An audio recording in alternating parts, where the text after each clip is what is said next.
Նակաբերդի հուշահամալիրում կխնդրեմ օրվա խորհրդին անդրադառնալ եւ ինչ պահանջադիրական կոչով եք այստեղ ներկայացել։ Ну, ոնց որ ամբողջ ազգը նեցել մենք, բայց հիմնական մեր մի պահանջին եւս ավելացավ երկրորդը, Արցախի հարցը,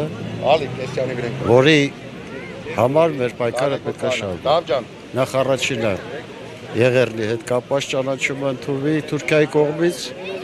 այդ թվում հողերի վերադարձը, ու դրան նորից կրկնվեմ ավելացավ նաև Արցախի հարցը, որը որ պարտադիր պետք է հետ բերվի։ Կռվով կլինի, գրչով կլինի, բայց պետք է հետ բերվի։ Նշեցիք, որ հայ ժողովրդի պահանջին ավելացավ եւս մեկ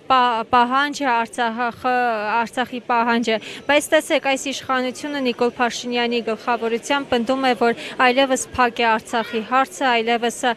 փակ է Ղարաբաղյան շարժումը եւ նաեւ կասկածի տակ է առնում հայոց ցեղասպանությունը, ասում է դեռ պետք է խորապես ուսումնասիրել հասկանալու համար ինչ է տեղի ունեցել 1915 թվականին։ Ինչպես է սա մեկնաբանում եւ այս պարագայում ինչպես կարող ենք մենք հասնել մեր ուզածին։ Ցանկացած դեպքում ես ոչ մի մեկնաբանություն, անկախ դրանից երկրի ղեկավարն է թե ցանկացած քաղաքացի, ես ոչ մեկի արտահայտությունները չեմ ուզում մեկնաբանեմ, քանի որ ես եւ իմ զինակից ընկերները ունենք մեր նպատակը։ Իսկ կոնկրետ մեր գնդի հիմնական կարևորագույն նպատակը դա իբրս հայրենիքիս, պետականության եւ ժողովրդիս։ Բայց հաշտ եք նման հայտարարությունների հետ։ Եթե հաշտ լինեինք ընդհանրապես, ոչ թե հայտարարությունները, այլ ընդհանրապես հաշտ լինեինք, այս տղաներս էս չէին լինի, այդ թվում գունդը ամենօրյա կարելի ասել 24/7 պարապմունքների մեջ է, մատաղսերնդից սկսած բոլորին կռվել եք սովորեցնում։ Պարբերաբար նաև կրակոցներ են լինում Խոզնավարի խնածախի ուղղությամբ, երեկ եւս եղավ եւ սա Ադրբեջանը ներկայացնում է, որ իբրև թե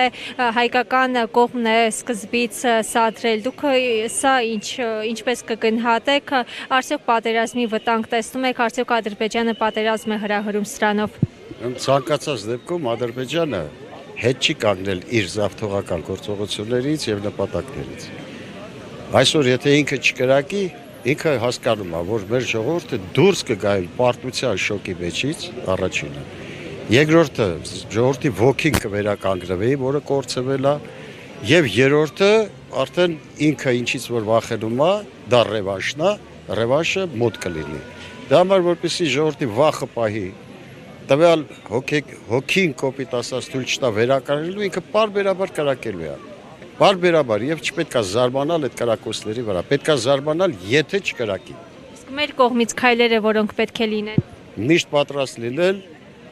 մռութը ջարդելու, հետ շպրտելու, այդ թվում հետ գրավելու մեր եղածը։ Մենք ռևանշի համար պետք է կյանք դնենք։